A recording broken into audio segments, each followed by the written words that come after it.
সদ্য সমাপ্ত অন্তর্বর্তী সরকারের গুরুত্বপূর্ণ সাবেক উপদেষ্টা এম সাখাওয়াত হোসেন ২৬ ফেব্রুয়ারি বৃহস্পতিবার একটি গণমাধ্যমকে সাক্ষাৎকার প্রদান করেন। সেখানে তিনি অন্তর্বর্তীকালীন সরকারকে নিয়ে বিভিন্ন বিষয়ে কথা বলেন। আমি চলে আসতে চেয়েছিলাম, টু বি ভেরি ফ্র্যাঙ্ক, অন্তর্বর্তীকালীন সরকারের উপদেষ্টা পরিষদ থেকে আমি চলে আসতে চেয়েছিলাম, কিন্তু আমাকে ইউনূস সাহেবকে ধরে অনেক কিছু বুঝালেন। আমি অন্তর্বর্তীকালীন সরকারের মধ্যে অন্তর্ভুক্ত হলাম। প্রথমে আমি স্বরাষ্ট্র মন্ত্রণালয়ে গিয়েছিলাম। স্বরাষ্ট্র মন্ত্রণালয়ে আমার সবচেয়ে বড় সাফল্য ছিল উইদিন নো টাইম পুলিশকে একটু রিঅর্গানাইজ করে তাদেরকে আবার মাঠে নিয়ে আসা। কারণ পুলিশ ওই সময় যে দাবি দেওয়া আলোচনা করার জন্য তারা আমার সাথে বসতে রাজি হলো। আলোচনা করলাম, আলোচনা করার পরে বললাম দাবি দেওয়া একে একে দেখব, কিন্তু এই মুহূর্তে দেশে যদি পুলিশ না থাকে, কিছু থানা লুট হয়ে গেছে, অনেকগুলো থানা আগুন লাগানো হয়েছে, সেই পরিস্থিতি ল অ্যান্ড অর্ডার, মানুষের জীবনযাত্রা, জীবনমান খুবই খারাপ অবস্থায়, তাদেরকে বেরোতে বলতো। তারা প্রথমে উইলিং ছিল না, পরে অনেক কথাবার্তা বলে আমার অ্যাসুরেন্সে পুলিশ বেরোলো। ট্রাফিক পুলিশ দাঁড়াতে চায় না। তারপর তাদেরকে ব্যক্তিগতভাবে আমি ঢাকা শহরের যেখানেই বেরিয়েছে সেখানে ট্রাফিক পুলিশের সাথে গিয়ে তাদেরকে উৎসাহিত করেছে। পুলিশ বের হয়েছে, পুলিশ কাজ শুরু করেছে। তাদের অনেকগুলো দাবি দেওয়া ছিল, সেই দাবি দেওয়াগুলো পরবর্তী পর্যায়ে আমি যিনি এসছেন তাকে দিয়েছি।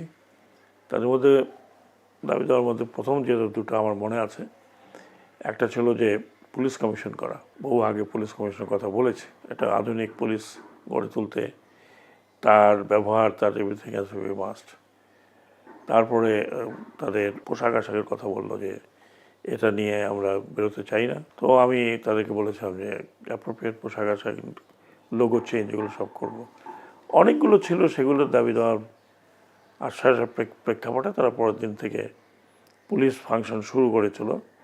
কিন্তু ইতিমধ্যেই প্রায় ৪,০০০ রাইফেল লুট হয়ে গেছিলো। আমি থাকতে থাকতে কিছু রিকভার হয়েছে। এখনও যতটুকু জানা যায় প্রায় ১,০০০ খানিকের উপরে রাইফেল, পিস্তল এগুলো লুটের অবস্থা আছে, যেটা আমি মনে করি বর্তমান সরকারের জন্য একটা ডেঞ্জারাস হতে পারে। কিন্তু আপনাকে হঠাৎ করে চেঞ্জ করে দেওয়া হলো কেন স্যার?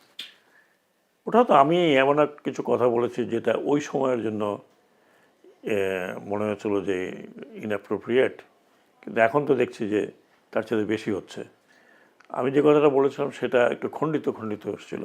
তো আমি চলে আসতে চেয়েছিলাম, টু বি ভেরি ফ্র্যাঙ্ক, অন্তর্বর্তীকালীন সরকারের উপদেষ্টা পরিষদ থেকে আমি চলে আসতে চেয়েছিলাম, কিন্তু আমাকে ইউনূস সাহেবকে ধরে অনেক কিছু বুঝালেন, বললেন যে না, এই সময়। কে ধরলেন আপনাকে? এটা ডক্টর ইউনূস। আপনি বলেছেন যে আপনাকে অপমানিত করা হয়েছে? না, আমি বলেছি যে, ওটা বলিনি, বলেছি যে স্যার আমার পক্ষে থাকা সম্ভব না, আমি থাকলে আপনিও বিব্রত হবেন, আমি তো হবই। কিন্তু উনি আমাকে বললেন যে না, এই সময় কোনো কারণে ইউ শুড নট লিভ। কারণ মাত্র 7 দিন না 8 দিন হয়েছে তখন, তাহলে এই সরকারের উপরে প্রথমেই একটা ধাক্কা আসবে। কিন্তু আমি খুব ফার্ম ছিলাম যে পুলিশ। প্রশ্ন হলো, এতদিন তিনি কেন মুখ খোলেননি? তিনি বলেছেন তিনি পদত্যাগ করতে চেয়েছিলেন, কিন্তু অন্তর্বর্তীকালীন সরকারের প্রধান তাকে বারণ করেছেন বলে তিনি পদত্যাগ করেননি।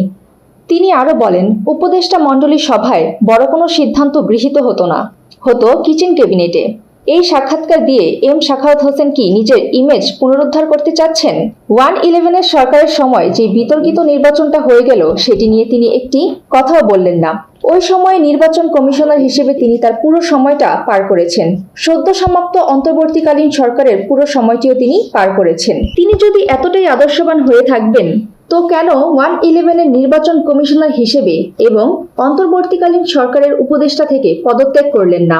নেটিজেনরা বলছেন, সুযোগ সন্ধানী এই উপদেষ্টা বর্তমান সরকারের অনুকম্পা প্রত্যাশী। দেখা যাক দিন শেষে কি হয়। সুমাইয়া ফারাজি, দৈনিক আর নিউজ।